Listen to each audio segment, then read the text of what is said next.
Mobil karyawan dapur MBG di Sukabumi, Jawa Barat menjadi incaran komplotan jambret. Saat korban turun dari mobil mengisi angin ban di SPBU, pelaku menggasak uang gaji karyawan SPPG hampir 200 juta rupiah.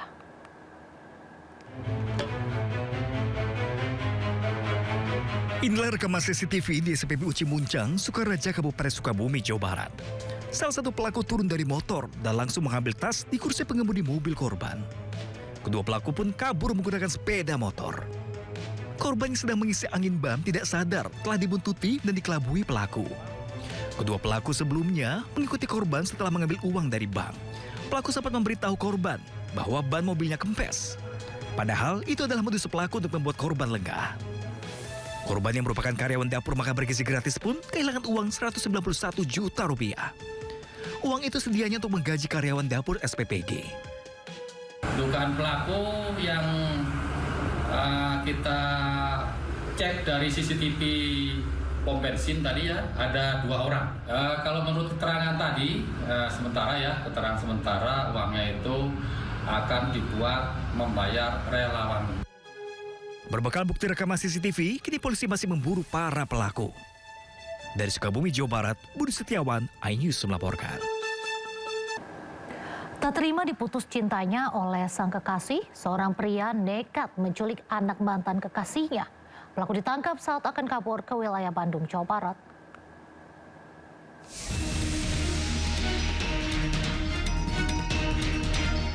Unit Jatanras Polres Metro Bekasi berhasil mengungkap kasus penculikan seorang anak 12 tahun yang terjadi di Kecamatan Tambun Selatan, Kabupaten Bekasi, Jawa Barat.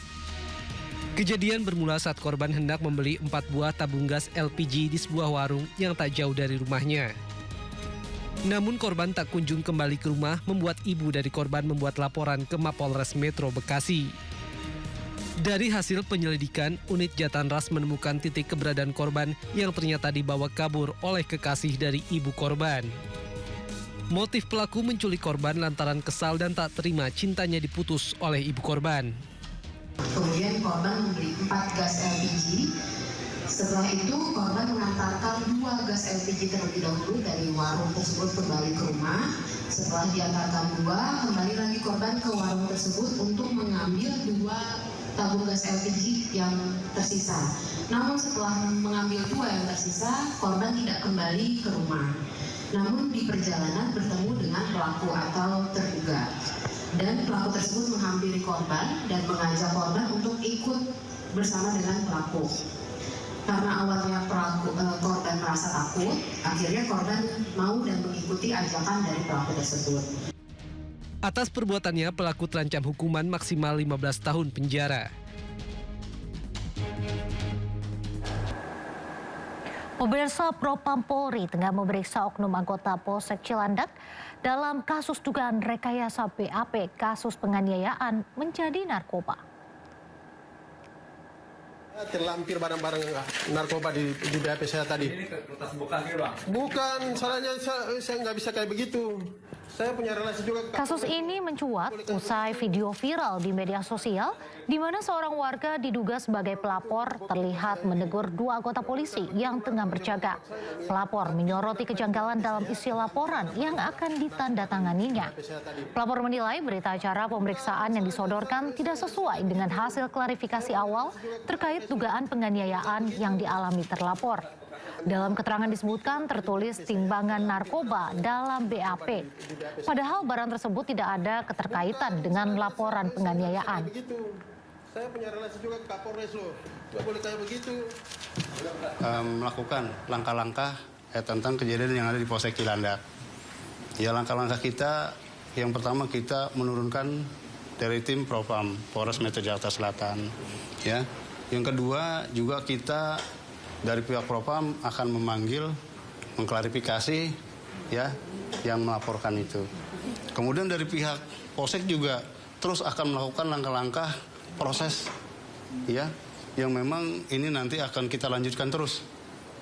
Mereka sudah dilakukan pemanggilan dan sudah dilakukan pemeriksaan untuk diminta. Kembali di Sindo Malam, angin puting beliung disertai hujan lebat menerjang Mojokerto. Puluhan rumah dan 1 pondok pesantren rusak.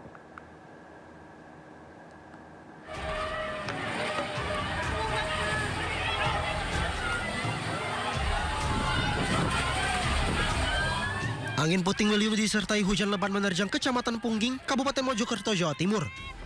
Saat kejadian, ratusan santri sebuah pondok pesantren di Desa Tunggal Pager panik berlarian karena angin memporak-porandakan gedung pesantren.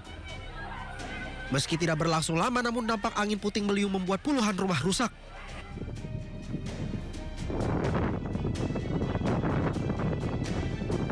Dampak kerusakan terjadi di 3 desa, yakni Desa Balong Masin, Desa Jamun Tegal, dan Tunggal Pager. Dari total pendataan terdapat 30 rumah rusak. Usai kejadian, petugas BPBD Kabupaten Mojokerto dan para relawan dikerahkan ke lokasi untuk membersihkan dampak angin puting beliung. Dari data di BMKG Jawa Timur, cuaca buruk disertai angin masih akan terjadi di Kabupaten Mojokerto dan warga diminta untuk waspada. Dari Kabupaten Mojokerto, Jawa Timur, Solahuddin, iNews melaporkan. Pemirsa, hujan deras disertai angin kencang menerjang Kabupaten Maros, Sulawesi Selatan. Seorang bocah berusia 5 tahun terbawa angin kencang.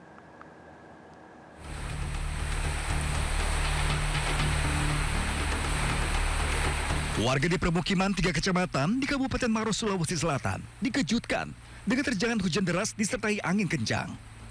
Bahkan salah satu rumah mengalami kerusakan cukup parah, angin menerbangkan atap rumah. Terjangan angin ribut ini pun hampir menelan korban jiwa, seorang anak perempuan berusia 5 tahun. Korban sempat terbawa angin puting beliung dan tersangkut di tiang atap rumahnya saat sedang bermain di kamar. Beruntung, korban berhasil diselamatkan dan tidak mengalami luka serius meski alami cedera di bagian wajah. Kini korban pun masih trauma dan jalani perawatan di Puskesmas Monconglowe, Kabupaten Maros, Sulawesi Selatan. Dia main-main di bawah, datang angin. Pada saat itu angin kencang, atap ini sudah terlempar. Kita sudah panik semua, cari ini si anak. Padahal jadi kita sudah lari ke depan, cari kemana-mana. Akhirnya kita pulang, sudah dilihat di atas di atap. Oh, di atap. Oh, artinya sempat hilang ya Pak? Iya, sempat awalnya. Oh, sampai bisa ditahu yang ada di atas. Bagaimana Pak? Dia minta tolong. Terjangan angin ribut juga menyebabkan kerusakan pada 15 rumah warga, bahkan sejumlah atap rumah berterbangan dan rusak parah. Rumah-rumah tersebut tersebar di 3 kecamatan, yakni Kecamatan Monconglowe, Turikale, dan Kecamatan Lau. Namun kerusakan terparah terjadi di Kecamatan Monconglowe dengan 10 rumah alami kerusakan pada atap. Memang kencang angin ya Pak? Ya, terputar memang angin tadi. Ya, terus? Makanya tadi ini sebenarnya harus pakai pohon kalau memang di atas sini karena belum ada bangunan. Oh, ada berapa rumah Pak di sini yang terdampak dari angin kencang ini Pak? Kalau dihitung ini sekitar 7. 7 ya Pak? Ya. Oh, itu angin kencangnya berlangsung berapa lama Pak? Sebenarnya enggak lama, tapi kencang. Kencang memang. Hujan. Oh. Petugas BPBD Maros masih mendata dampak kerusakan sekaligus menyalurkan bantuan darurat kepada warga terdampak. Masyarakat diimbau untuk waspada terhadap potensi cuaca ekstrim. Dari Kabupaten Maros, Sulawesi Selatan, Wahyu Ruslan, iNews melaporkan.